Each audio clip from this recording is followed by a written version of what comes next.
ఒక్కసారి తొడగొట్టు చిన్న అన్న ఒక డైలాగ్ తోటి సినిమా ఇండస్ట్రీని అంతా తన వైపు మలుపుకున్న ఫిష్ వెంకట్ గారు అయితే ఇక లేరు. ఎందుకనంటే తను చాలా రోజులుగా హాస్పిటల్లో చికిత్స పొందుతూ తనైతే ఈరోజు అయితే మరణించడం అయితే జరిగింది. తన ఆరోగ్యం అయితే చాలా అంటే చాలా విశ్వంగా మారిందనమాట. అసలుకి తన గురించి ఎంత మాట్లాడుకున్నా తక్కువనే. ఎందుకంటే చాలామంది ఒక 80-90 సినిమాలు చేసిన వ్యక్తి ఎవరైనా సరే ఎన్నో డబ్బులు వెనక కూడేసుకొని చాలా అంటే చాలా ఏదైనా బిజినెస్ ఇన్వెస్ట్మెంట్ పెట్టడం కానీ లేదంటే చాలా తీరుగా ప్రయత్నిస్తూ ఉంటారు. కానీ ఈ వ్యక్తి మాత్రం సినిమా ఇండస్ట్రీని నమ్ముకొని తన ఫ్యామిలీని నమ్ముకొని తన ఫ్యామిలీకి ఎంత కావాలో అంతే తీసుకొని ఈ రోజు అయితే తనైతే మరణించడం జరిగింది. చాలా మంది సినిమా ఇండస్ట్రీలలో చాలా అంటే చాలా తక్కువ మంది మాత్రం ఉంటారు డబ్బు లేని వాళ్ళు. మ్యాక్సిమం ఒక 90% అయితే డబ్బు ఉన్న వాళ్ళే ఉంటారనమాట. ఒకటి గుర్తుంచుకోండి, చాలా మంది ఏమంటున్నారంటే ఇప్పుడు డబ్బున్నోడు వచ్చి సినిమా ఇండస్ట్రీలో వర్క్ చేశాడు కదా, డబ్బు లేనోడు వచ్చి ఇప్పుడు డబ్బున్నోళ్ళు అందరూ మరి తనకి సహాయం చేయొచ్చు కదా అని చెప్పి చాలా మంది చాలా తీరుగా అయితే అంటున్నారు కదా. ఒకటి గుర్తుంచుకోండి, ఇప్పుడు నీకు ఒకవేళ ఆపద వచ్చింది అనుకోండి, నువ్వు ఒకసారి పక్కన వాళ్ళకైతే ఏమన్నా హెల్ప్ చేస్తావా?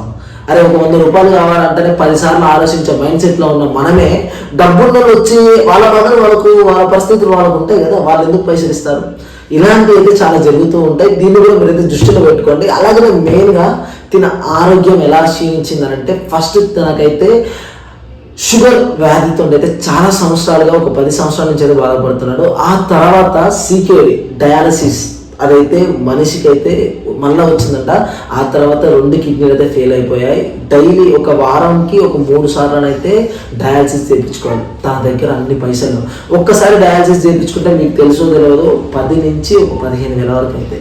అలా వారానికి 3 సార్లు డయాలసిస్ చేయించుకోవాలంటే ఆలోచించండి. మనము ఎంత ఉన్నవాళ్ళమైనా సరే ఇన్నికి ఒక 40,000 పెట్టుకునే అంత స్తోమత అయితే మన దగ్గర ఉండదు కదా. అలాగనే అలాంటి కష్టకాలం నుంచి బయటకు వచ్చి చాలామంది హెల్ప్ అడిగి ఈరోజు అయితే మరణించారు మన ఫిష్ వెంకట్ అన్న గారు. చాలా సినిమాలలో ముఖ్యంగా గబ్బర్ సింగ్ సినిమా అలాగనే డీజెటీలు రీసెంట్గా వచ్చిన డీజెటీలు సినిమాలో చాలా అంటే చాలా ప్రత్యేకత చాటుకున్నారు. అన్నగారు అయితే ఇక లేరనమాట. అన్న గురించి మాట్లాడుకోవాలంటే అన్నకు 2 భార్యలు, ఫస్ట్ ఆమె 2 కొడుకులు, ఆ తర్వాత ఒక పాప ఒక బాబు అంట.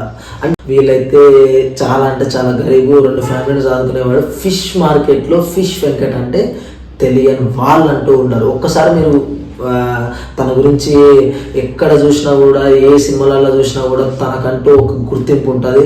అలాగనే ఒక కామెడీ లేదంటే ఒక విలన్ క్యారెక్టర్ ఇచ్చినా కూడా దాంట్లో పూనుకోపోయి జనాలందరి గుండెలో నిలిచిపోయిన ఏకైక వ్యక్తి మన ఫిష్ వెంకట్ అన్నగారు అయితే చెప్పుకోవచ్చు అనమాట.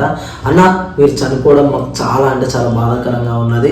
అలాగనే మీరు అన్నీ ఆలోచించుకోండి. చాలా అంటే చాలా మీకు ఒకవేళ డయాలసిస్ ఉన్నా లేకపోతే షుగర్ వ్యాధి ఉన్నా కూడా తొందరగా చూపించుకునే ప్రయత్నం అయితే చేయండి. డబ్బు లేదుగా అని చెప్పేసి అలాగే మీద ఉంచుకొని గవర్నమెంట్ హాస్పిటల్లో కూడా ఇప్పుడు నెంబర్ ఆఫ్ ట్రీట్మెంట్ అయితే చేస్తున్నారనమాట. అదొక్కటి గుర్తుంచుకోండి. మీ యొక్క హెల్త్ మీరే కాపాడుకోండి. అలాగనే ఈ యొక్క అన్నగారి ఆత్మ శాంతించాలని మనస్ఫూర్తిగా కోరుకుంటున్నాను. తెలంగాణ హంగామాని సబ్స్క్రైబ్ చేయండి. అన్న వీడియోస్ ఇంకా చాలా మీ ముందుకైతే తీసుకొచ్చే ప్రయత్నం అయితే ఈరోజు నేను చేయబోతున్నా. Let's watch Telangana.